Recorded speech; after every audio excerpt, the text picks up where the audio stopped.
Je ne fais plus qu'un discours par an, c'est pas la peine de me mettre les assiettes. Mesdames et messieurs les ministres, alors, évidemment, je ne peux parler exceptionnellement que des anciens ou des futurs, puisqu'il n'y a pas de ministre actuellement. Monsieur le Président du Conseil économique, social et environnemental, Madame, Mesdames et Messieurs les parlementaires, Mesdames et Messieurs les ambassadeurs, Mesdames et Messieurs, chers amis, d'abord je veux vous dire merci, parce que je suis très touché par le nombre que vous êtes. C'est notre deuxième réunion, notre deuxième dîner. Tout ça pour expliquer ce qu'est United, ce que sont ces nouvelles sources de financement. Pourquoi on a besoin de nouvelles sources de financement? Pour lutter contre l'extrême pauvreté. C'est cela qui nous réunit aujourd'hui, tous, ici, dans cette pièce à Paris. Comment lutter contre l'extrême pauvreté? Et permettez-moi, pour commencer, de saluer le président du Conseil économique, social et environnemental, Jean-Paul Delevoye, qui est un grand humaniste, je le sais. Merci, Jean-Paul, de nous avoir permis de venir dans cette belle maison. Et je voudrais également saluer deux personnes sans lesquelles nous ne pourrions pas être ce soir ici. Régis Lefebvre, qui déjà était en charge de ce dîner l'année dernière à la Cité du Cinéma, qui travaille avec Luc Besson, et je salue Luc Besson et son épouse qui sont venus. Merci à Régis et à ses équipes, et puis aussi ma fidèle et si efficace collaboratrice, Laurence Thurion. Je voudrais qu'on les applaudisse.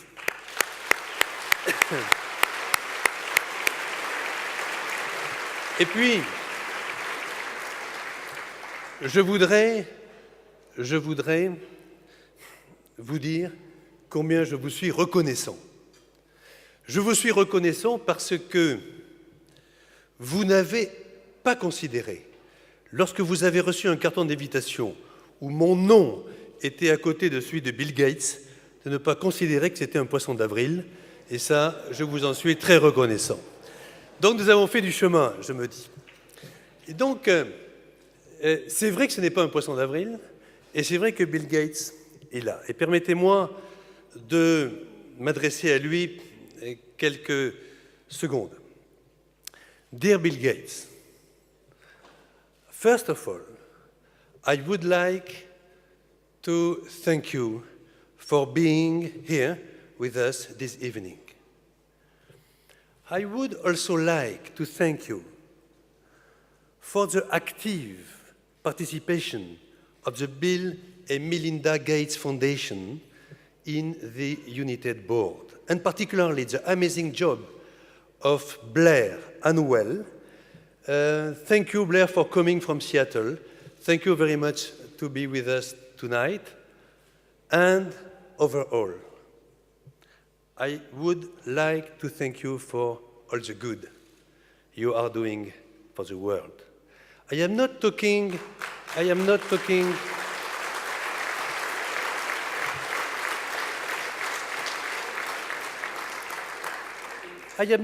about the pioneer in computing. I am not talking about the man who founded Microsoft and so changed our everyday lives.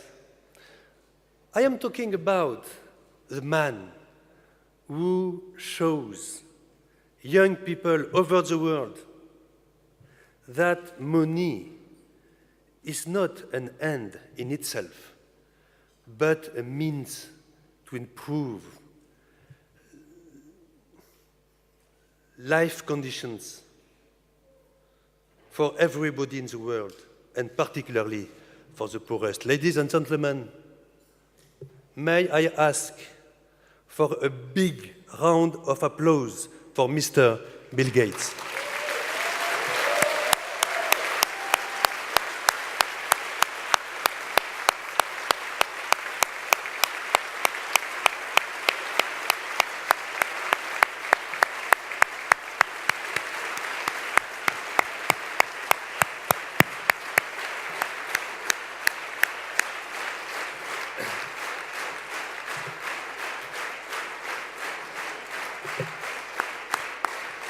Welcome to Paris, Mr. Gates. Welcome to Paris. I apologize, I'm going to continue in French. Je vais être très court parce que vous êtes venu écouter Bill Gates. Je vais juste dire une chose.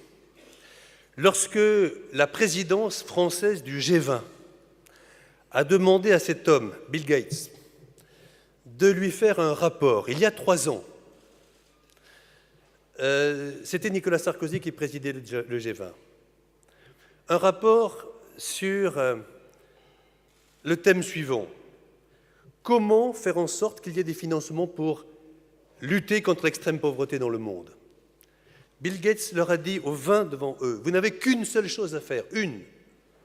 Vous devez faire en sorte qu'il y ait les conditions d'une croissance à long terme en améliorant le sort de chaque être humain, la condition de chaque être humain. C'est ça sa phrase. Et c'est ça dont nous allons parler ce soir avec lui. Et si on prend ce qui s'est passé depuis 20, 30 ou même 50 ans, il n'y a que 3 enseignements. Et je conclurai par là. Le premier enseignement, c'est que lorsque l'argent est là, les choses s'améliorent. En 1960, il y avait 20 millions d'enfants qui mouraient au-dessous de l'âge de 5 ans par an. Aujourd'hui, il y a moins de 8 millions. 20 millions, 8 millions. Et la population du monde a doublé. Parce que nous avons mis de l'argent dans l'aide au développement. Parce qu'il y a eu des vaccins.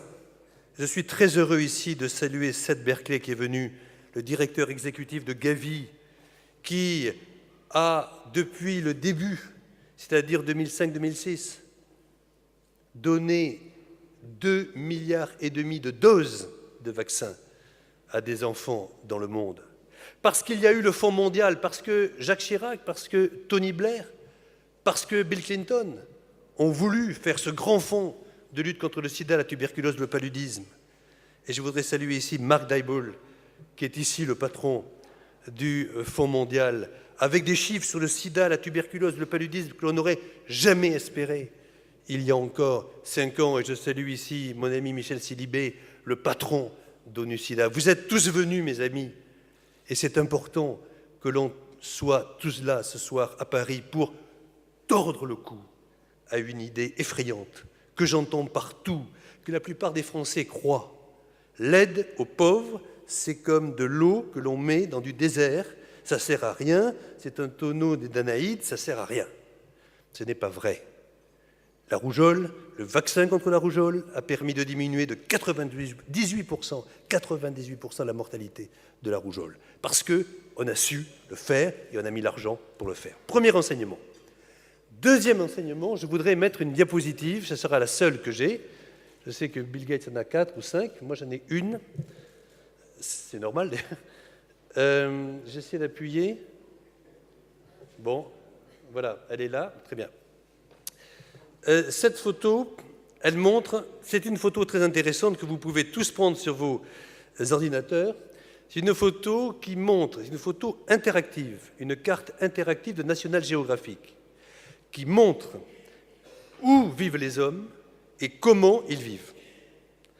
En jaune, vous avez ceux qui n'ont rien, moins de $1 par jour, $1,50 par jour. En rose, vous avez ceux qui ont presque rien, moins de 6 ou 7 $ par jour.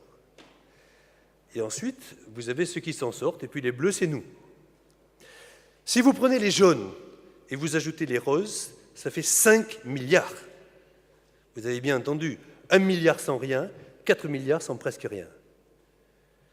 Je me permets de dire que ce n'est pas possible de continuer comme ça. C'est impossible. Et c'est ce que le président Lula avait très bien dit. La bombe atomique, elle n'est pas en Iran, elle n'est pas en Corée du Nord. C'est ça. C'est l'extrême pauvreté dans le monde. Il y a des gens qui l'ont très bien compris d'ailleurs. Deuxièmement, ceux qui sont dans le jaune n'ont pas droit à l'eau potable, n'ont pas droit à la santé, n'ont pas droit à l'éducation, n'ont pas droit à l'assainissement, Nous, dans les bleus, 99% de gens ont des toilettes. Dans les jaunes, 35%. Ce qui fait que les enfants qui boivent l'eau de la flaque meurent de diarrhée un mois après. Alors, dans les jaunes, 120 enfants de moins de 5 ans meurent sur 1000. 120 sur 1000. Dans les bleus, chez nous, 7. Je voulais dire ça au début pour bien expliquer de quoi on parle. Il y a juste un second problème, c'est que comme vous le voyez, les violets, c'est le Brésil, c'est le Mexique, c'est le Chili. Ça, c'est bon. Ça, c'est l'économie. Et Bill Gates le dira mieux que moi. L'économie, c'est la meilleure solution pour sortir de la pauvreté. Les Indiens, les Chinois, les Brésiliens, eux, ils vont sortir de la pauvreté parce que, justement, le capitalisme arrive. Mais malheureusement, dans le jaune, il n'y a pas les biens publics mondiaux. Il n'y a pas d'argent. C'est mon deuxième message. Mon troisième, et je terminerai par là, c'est que sur le jaune, pour donner l'eau, la nourriture, les médicaments, l'éducation et les toilettes, il faut de l'argent. L'argent, il vient d'où? Il vient de l'aide publique qui est votée par les parlements et les États. Allez demander aujourd'hui à un député grec, à un député espagnol, italien et même français ou américain de donner plus pour les jeunes. Il vous dira, comme ils l'ont dit d'ailleurs récemment, les Français, on va passer un peu à nous. Il faut augmenter, je voudrais féliciter les gens comme Bill Gates qui vont voir tous les chefs d'État et qu'il a fait cet après-midi en disant « continuez à monter ». On avait dit 0,7, arrivons à 0,7 du produit intérieur brut. Mais on sait très bien, et on le voit, que depuis 2 ans consécutivement, on a diminué.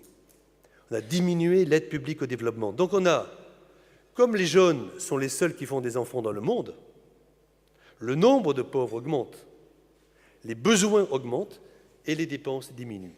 On a un effet ciseau. Les besoins, en particulier le changement climatique, la pauvreté augmente et les dépenses diminuent. D'où la nécessité de créer des financements nouveaux que l'on appelle des financements innovants. Le président Chirac, le président Lula ont été visionnaires là-dessus. Ils ont dit « Allez, on commence par l'avion. 1 euro par billet d'avion. Personne ne sait combien vaut un billet d'avion à 1 euro près. Allez, on y va. » Et on l'a fait. Dans 14 pays. Vous allez me dire, c'est pas beaucoup, 14 pays. On l'a fait. 2,5 milliards de dollars en 6 ans. Tous les gens qui prennent l'avion ici donnent 1 euro. Et parfois qu'ils sont un business un peu plus. Eh bien, ça fait 2 milliards 500 millions. Chaque fois que vous faites Paris-Berlin ou Paris-Toulouse, 1 euro, 3 enfants du paludisme sont sauvés. C'est ça la beauté. Nous avons fait la première ébauche d'une taxe mondiale de solidarité. Parce que la mondialisation de l'économie, ici il y a des très grands patrons que je salue, eux ils l'ont faite. Parce que les grands patrons, les businessmen sont des gens globaux. Les hommes de la communication, comme Microsoft, comme Apple, comme d'autres, sont des hommes d'affaires aussi, ils sont globaux. Mais les hommes politiques sont souvent trop locaux. J'ai fait ça pendant 20 ans, je sais que c'est dur. Et que donc on s'occupe de nos pays, on ne s'occupe pas des autres. Et donc il faut trouver un système comme celui-là. Écoutez, 2,5 milliards de dollars, ça nous a permis de baisser les prix des médicaments de 80% pour les enfants, de 60% pour les adultes, pour le sida, de 70% pour le paludisme, de donner 350 millions de traitements au Fonds mondial, mon cher Marc, pour le traitement contre le paludisme. Personne ne nous connaît dans le monde parce qu'on n'est pas sur le terrain. On donne de l'argent à l'UNICEF, on donne de l'argent à la Fondation Clinton, on donne de l'argent à Médecins sans frontières, on donne de l'argent à l'OMS, on donne de l'argent au Fonds mondial. Mais évidemment, personne ne nous connaît parce que ce n'est pas nous qui sommes sur le terrain. Et donc merci d'être là, Bill Gates et vous tous, pour nous faire connaître. Ce que nous avons fait avec le billet d'avion, on veut le faire avec les transactions financières. Et on a commencé. Et Nicolas Sarkozy en 2012, puis François Hollande maintenant, qui nous a fait l'honneur de venir ce soir pour montrer que c'était important. Les financements innovants, c'est ce qui va permettre de sauver le monde, j'en suis persuadé, en prenant un tout petit peu sur les économies. Je termine par un mot. C'est souvent une discussion qu'on peut avoir avec Bill Gates. Nous avons pensé qu'on avait 2 solutions pour être très efficace. Soit on diminue beaucoup le prix des médicaments qui existent, bon, très bien, soit alors on change les règles du jeu et on demande aux grands patrons de laboratoires pharmaceutiques s'ils peuvent faire des licences. C'est-à-dire le brevet qui appartient au laboratoire pharmaceutique reste au laboratoire pharmaceutique, c'est la propriété intellectuelle. Mais il faut savoir aujourd'hui que si quelqu'un a le sida dans cette salle, il va à la pharmacie du coin et il prend le médicament, même le dernier récent qui est le plus cher. Mais s'il est à Bamako ou à Addis Abeba, il est obligé d'attendre 20 ans pour avoir le même médicament, parce que les brevets sont protégés. Et pour moi, il ne s'agit pas de remettre en cause l'affaire des brevets, bien évidemment. C'est très important, les brevets. Mais de dire aux grands laboratoires pharmaceutiques pourquoi on ne fait pas des licences avec des génériqueurs pour permettre, pour la première fois de l'histoire de l'humanité, aux pauvres d'avoir les mêmes médicaments que les riches. Et j'ai l'énorme privilège. On a attendu ce soir pour vous le dire, parce que c'est une énorme nouvelle dans le monde pour le dolutegravir, qui est le dernier médicament, comme la Rolls-Royce pour les antirétroviraux. On a le grand plaisir de vous dire que grâce à un homme qui est ici, qui s'appelle Greg Perry, qui travaille avec toute l'équipe de United, c'est-à-dire Philippe Dunton, le directeur exécutif, et toute son équipe, que je salue, eh bien ces gens-là ont permis de convaincre des très grands chefs d'entreprise. Ça a été Gilead, la grande entreprise californienne sur le sida, mais avec le dolutegravir, c'est autre chose. C'est une bombe dans l'histoire de l'humanité, parce que pour la première fois, le dernier cri des médicaments, qu'ils auraient pu vendre très cher partout, ils ont décidé, Pfizer et Glaxo, ensemble, qui se sont mis ensemble pour faire VIIV, c'est-à-dire une joint venture pour le sida, dirigée par un Français qui s'appelle Dominique Limet, qui est ici, de dire que le dolutegravir sera à la fois, bien sûr, pour les riches et pour les pauvres en même temps. C'est ça, United, et merci d'être là.